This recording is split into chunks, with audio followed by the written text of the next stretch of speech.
আমাদের প্রচলিত সমাজে আমরা শুনতে পাই এই যাকাত সম্পর্কে অনেক আলোচনা। আমরা যখনই যাকাত সম্পর্কে কোনো আলোচনা শুনি, আমরা সর্বপ্রথমই এই যাকাত সম্পর্কে যত লেখালেখি দেখি, সেটা হোক ভূগোলে, সেটা হোক কিতাবে, সর্বপ্রথম আমরা পাই সাদকার আয়াত। সাদকার আয়াত সূরা তওবার ৬০ নম্বর আয়াত আমরা পাই। এই সূরা তওবার ৬০ নম্বর আয়াতটি হচ্ছে সাদকা সম্পর্কে। কোরআনের ভাষায় সাদকা এবং জাকাত দুটোই আরবি শব্দ, দুটোর দুই বিষয়। এই সাদকা আর জাকাত এক বিষয় নয়। এই সাদকা এবং জাকাত এই দুটোকে আমাদের প্রচলিত সমাজে এক শ্রেণীর অসাধু লোক তাহারা একত্রিত করে ফেলেছে, জাকাত এবং সাদকা। এখন আমাদের এই জাকাত সম্পর্কে জানতে হবে। তাই আমরা আল্লাহ রাব্বুল আলামিন আমরা দেখতে পাই, আল্লাহ রাব্বুল আলামিন কোরআনে বলেছেন যে প্রত্যেকটা জিনিসের আল্লাহ রাব্বুল আলামিন বলছেন হুয়াল আউয়ালু ওয়াল আখির ওয়াল জাহির ওয়াল বাতিন। আমি আদি, আমি অনন্ত, আমি প্রথম, আমি শেষ, আমি প্রকাশ, আমি গোপন। প্রতিটি বিষয়ের দুইটা দিক থাকে, একটি জাহেরি মানে বাহিরের দিক, আরেকটি হচ্ছে বাতেনি তথা ভেতরের দিক। একটি আনুষ্ঠানিক, একটি মেজাজি, একটি হাকিকি তথা মূল। আনুষ্ঠানিক দিক থাকে এবং মূল দিক থাকে। প্রতিটা ইবাদতের প্রতিটা বিষয়ের আনুষ্ঠানিক দিক আছে এবং মূল দিক আছে। যেরকম আনুষ্ঠানিক সলাত হচ্ছে 5 ওয়াক্ত নামাজ, হাকিকি সলাত হচ্ছে দায়েমি সলাত। এই দায়েমি সালাতের কথা আছে কুরআনুল মাজিদের সূরা মারিজের 23 নম্বর আয়াতে। আর 5 ওয়াক্ত নামাজের দলিল সারা কোরআনের এক জায়গায়ও নাই, বিভিন্ন হাদিস শরীফ থেকে দেওয়া, বিভিন্ন হাদিস থেকে দেওয়া হয়। এবং আশারায়ে মুবাশশারা 10 জন সাহাবী যে আছেন জান্নাতের সুসংবাদপ্রাপ্ত, এই 10 জন সাহাবী থেকে একটি সলাতের হাদিস, কমপ্লিট 5 ওয়াক্ত নামাজের হাদিস আমরা হাদিসের কিতাব থেকে পাই নাই। যদি কেউ দেখাতে পারে ধন্য হব।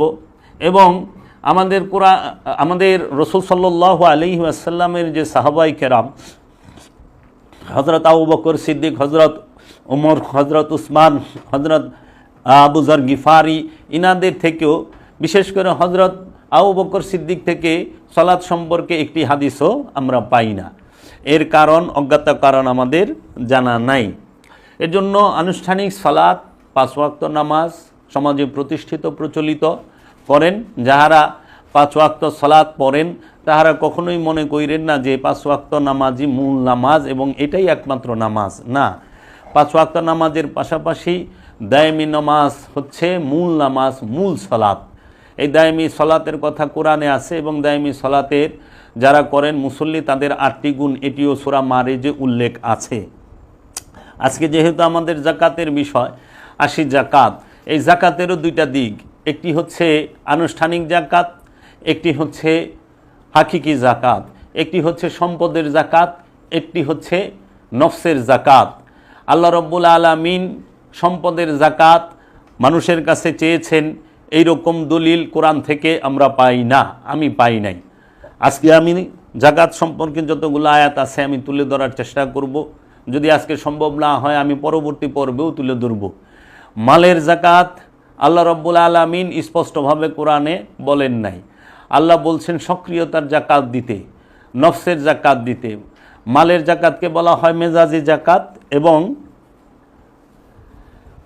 নফসের জাকাতকে বলা হয় হাকিকি জাকাত। তাই আল্লাহ রাব্বুল আলামিন বলেছেন কুরআনুল মাজিদের সূরা মুদাজিলার 12 নম্বর আয়াতে, ইয়া আইয়ুহাল্লাযীনা আমানু ইজা নাজাইতুমুর রাসূলা ফাকাদ্দিমু বাইনা ইয়াদাই নাজওয়াকুম সাদাকাতান যালিকা খায়রুল লাকুম ওয়া আতহারু ফা ইল্লাম তাজিদু ফা ইন্নাল্লাহা গফুরুর রহিম।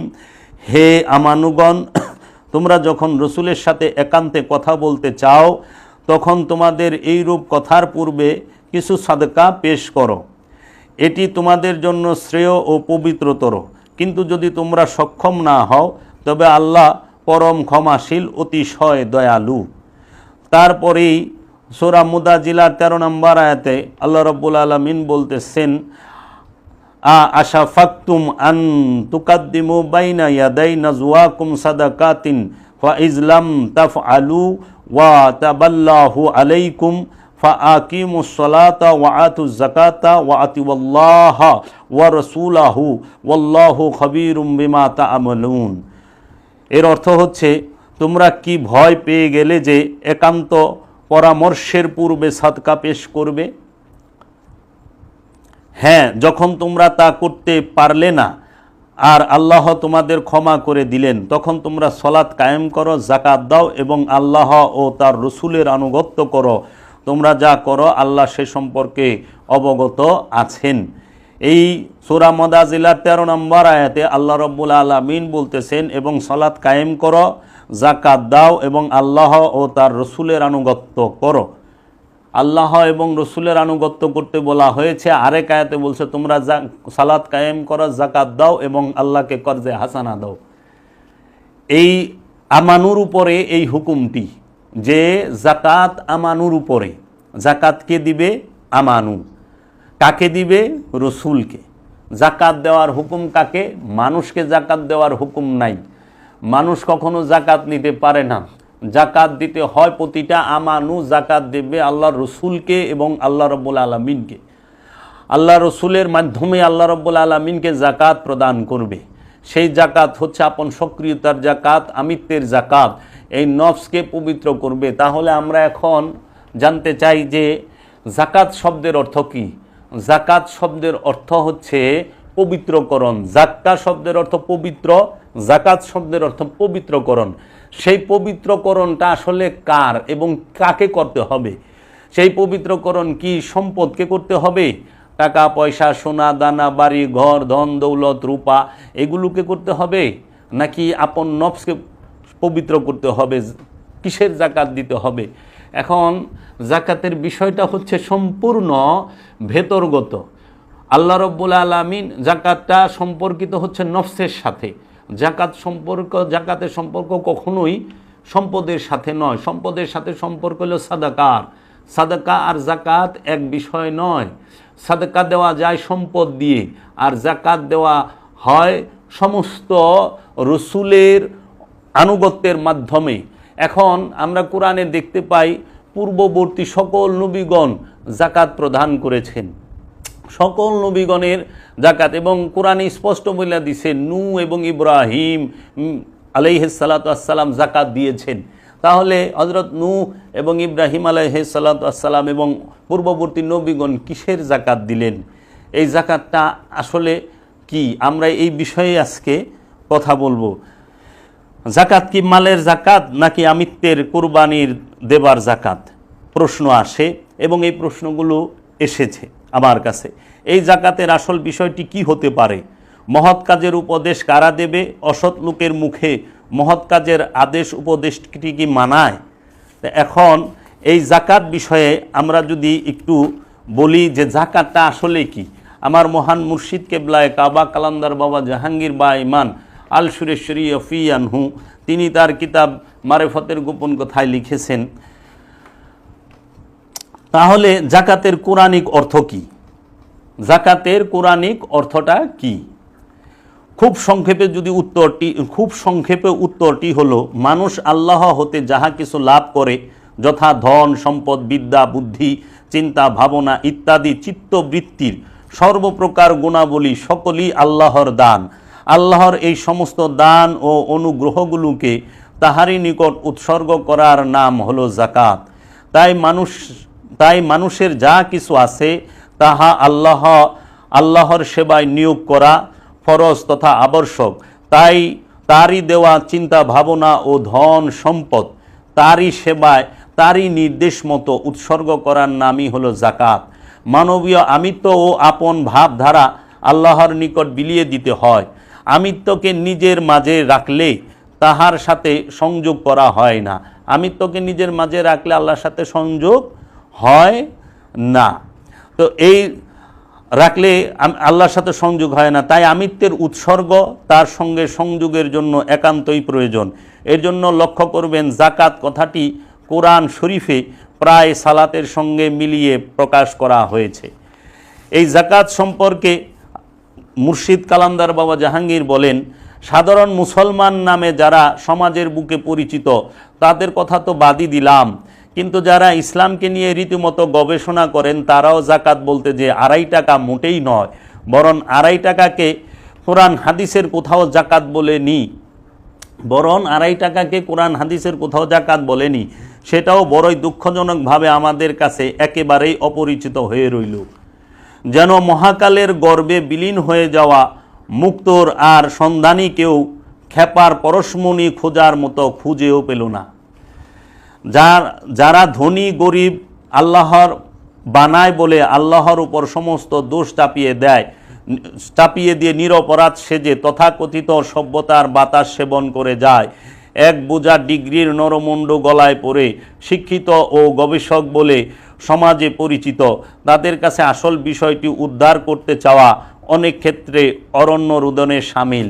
বরং আসল বিষয়টিকে তারা এমনভাবে কবর চাপা দিয়ে ফেলেছেন যে আসলটা মাথা উঁচু করে যদি কখনো উকি ঝুঁকি মারতে চায় তখনই ভূত দেখে মার পিটের মতো নকল বলে চেঁচিয়ে সমাজকে আরও বিভ্রান্তের অতল তলে তলিয়ে দেয়। দেখেন, সমাজের মধ্যে আসল জাকাত কি সেটার প্রচারই নাই। আমাদের প্রচলিত সমাজে শতকরা 2.5 টাকা, শতকরা 2.5%, হাজারে 2,500 এইটাকেই প্রতিষ্ঠিত করে ফেলেছে জাকাত। কিন্তু এই বিষয়টাকে কোরআন জাকাত বলে নাই, কোরআন এই বিষয়টাকে বলেছেন সাদাকা। এই সাদকাকে জাকাতে পরিণত করলো কারা? তাদের পরিচয়টাই বাকি, তারা কোন লোক? এই সাদকাকে তারা পরিচয় করলো। এখন জাকাত হইল ফরজ। এখন ফরজ কাকে বলি? ফরজ অর্থ কি? ফরজের আবিধানিক অর্থ হচ্ছে মনে করা, ইচ্ছা করা, অভিপ্রায়। প্রকাশ থাকে যে ফরজ কথাটিকে ফিকহ শাস্ত্রের পণ্ডিতগণ ওয়াজিব বা অবশ্যই পালনীয় অর্থে গ্রহণ করিয়া থাকেন। এখন এই জাকাত সম্পর্কে সুফি সদরুদ্দিন আহমদ চিশতি তার কোরআন দর্শনে বলেছেন, মুসলিম সমাজে প্রচলিত জাকাত কথাটি দ্বারা যাহা বুঝাইয়া থাকে তাহা হইল নির্দিষ্ট পরিমাণ বাৎসরিক উদ্ধৃত আয়ের শতকরা 2.5 ভাগ আবশ্যক দেয় কবর রূপে দান করা। আবশ্যকই এই কর রূপে দান করা। কোরআনে এই করের নামকরণ করা হয়েছে সাদকা। জাকাত বলতে আমিত্বের উৎসর্গ ব্যতীত অন্য আর কোনো অর্থেই শব্দটি কোরআনে ব্যবহৃত হয় নাই। জাকাত বলতে আমিত্বের উৎসর্গ ব্যতীত অন্য আর কোনো অর্থেই শব্দটি কোরআনে ব্যবহৃত হয় নাই। তো জাকাত বলতে আমরা বুঝলাম আমিত্বের উৎসর্গ, আপন সক্রিয়তার যে উৎসর্গ সেটি জাকাত। এই জাকাতে দেওয়ার শিক্ষাটি গ্রহণ করতে হবে আপন রসুলের কাছ থেকে। আপন রসুলের কাছ থেকে জাকাত দেওয়ার শিক্ষাটি গ্রহণ করতে হবে। এখন জাকাত দানের শর্ত কি? আমরা যে জাকাত দেই, জাকাত দানের শর্ত হলো আমানু, মুসল্লি, মুমিন এবং মুসলমান হওয়া। জাকাতটা কে দিবে? কোরআন কাকে জাকাত দিতে বলছে? কোরআন বলছে ইয়া আইয়ুহাল্লাযীনা আমানু, হে আমানু জাকাত দিবে। আপনি একটু খেয়াল করেন, আল্লাহ রাব্বুল আলামিন আমানুকে জাকাত দিতে বলল, মুসল্লিকে জাকাত দিতে বলল। আল্লাহ রাব্বুল আলামিন তো ধনীকে জাকাত দিতে বলে নাই। যদি ধনীকে জাকাত দিতে বলতো তাই আল্লাহ বলতো কোরআনের মধ্যে যে ইয়া আইয়ুহাল্লাযীনা গনি, ধনীর আরবি হলো গনি, তাহাদেরকে, এই গনিদেরকে, ধনীদেরকে জাকাত দিতে বলতো। অথচ কোরআনে বলছে আল্লাহ রাব্বুল আলামিন ওয়া আকিমুস সালাত ওয়া আতুজ যাকাত। তো এইখানে তো বলে না ইয়া আইয়ুহাল্লাযীনা গনি ওয়া আতুজ যাকাত, হে ধনীরা তোমরা জাকাত দাও। আল্লাহ কি কথা বলছে? না, ধনীদেরকে তো জাকাত দিতে বলে না। আল্লাহ বলছে আমানুকে এবং মুসল্লিকে জাকাত দিতে, যাহারা রসুলের অনুসারী, রসুল সাল্লাল্লাহু আলাইহি ওয়াসাল্লামের উপরে যাহারা ঈমান এনেছে আল্লাহ রসুলের হাতের উপরে হাত রেখে যারা কালেমা পাঠ করেছেন, আল্লাহ রসুলের অনুসরণ যাহারা করেন, তাহাদেরকে আল্লাহ জাকাত দিতে বলেছেন এবং রসুল এবং আল্লাহর অনুসরণ করতে বলেছেন। আল্লাহ কোরআনের মধ্যে বলেছেন যে তোমরা সালাত কায়েম করো, জাকাত আদায় করো এবং আল্লাহ ও আল্লাহর রসুলের অনুসরণ করো। এবং আরেক আয়াতে বলছে তোমরা সালাত কায়েম করো, জাকাত আদায় করো এবং আল্লাহকে কর্জে হাসানা দাও, উত্তম কর্জ দাও। তাহলে সম্মানিত দর্শকের প্রতি আমার এই প্রশ্ন যে আল্লাহর হাবিব রহমাতুল্লিল আলামিন জাকাত দিতে বললেন আমানুকে আর মুসল্লিকে কিংবা মুসলিমকে, মমিনকে, এবং আমরা কোরআনে পাই যাহারা বিশ্বাসী তাহারা জাকাত দানে, জাকাত আদায়ে সক্রিয়। বিশ্বাসীগণ যারা মমিনগণ জাকাত দানে সক্রিয় এবং তাহারা স্বতঃস্ফূর্তভাবে জাকাত প্রদান করে। তাহলে জাকাতের বিষয়টা যুক্ত হচ্ছে আমানুর সাথে, মুসল্লির সাথে, মমিনের সাথে।